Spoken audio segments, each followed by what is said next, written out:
Bonjour à toutes et à tous, chers amis de l'Association française pour les Nations unies. Nous célébrons aujourd'hui la journée internationale du multilatéralisme et de la diplomatie pour la paix et je souhaite remercier l'association de me donner l'opportunité de m'adresser à vous à partir de La Haye, qui est une des capitales du multilatéralisme et sans doute la plus ancienne puisque c'est ici qu'à partir de la fin du 19e siècle, se sont réunies des conférences qui ont bâti le premier cadre permanent de règlement des conflits des différents entre États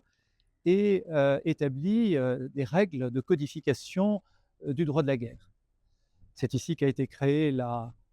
Cour permanente d'arbitrage, puis la Cour permanente de justice internationale, puis la Cour internationale de justice et par la suite la Cour pénale internationale, ainsi que d'autres institutions multilatérales comme l'Organisation pour l'interdiction des armes chimiques. Alors aujourd'hui, bien sûr, les inquiétudes vont croissantes sur l'état du multilatéralisme, sur son avenir, sur celui du droit international et certains peuvent s'interroger sur leur avenir. La conviction que je voudrais partager avec vous, c'est que même s'il faut être très lucide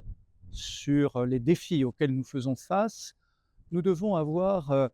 conscience du fait que ce multilatéralisme et ce droit international, non seulement procèdent d'une nécessité historique, comme les conflits mondiaux du XXe siècle l'ont montré,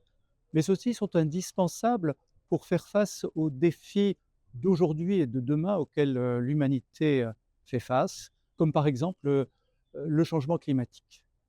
Et les contacts que j'ai avec de nombreux États me montrent combien l'immense majorité des membres de la communauté internationale sont profondément attachés à ce cadre multilatéral et au droit international. Et l'une des manifestations de cet attachement et de cet engagement, c'est l'activité de la Cour internationale de justice qui se trouve dans le Palais de la Paix juste derrière moi.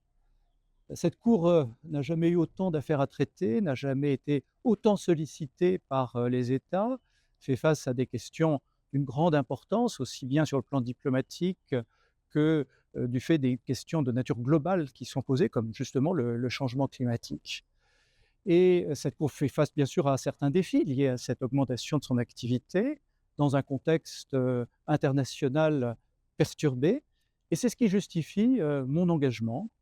à travers ma candidature à l'élection de juge qui aura lieu en novembre prochain. Mon engagement pour que cette Cour soit forte et indépendante, capable de maintenir l'intégrité du droit international, en particulier pour protéger les États les plus vulnérables, que cette Cour soit accessible à tous les États, qu'elle soit efficace dans l'utilisation de ces ressources et qu'elle maintienne l'équilibre entre les traditions juridiques et les langues qui en font une Cour universelle. À l'occasion de cette journée internationale, je souhaite donc vous livrer un message d'engagement et d'espoir dans l'avenir du droit international et du multilatéralisme. Merci de votre attention.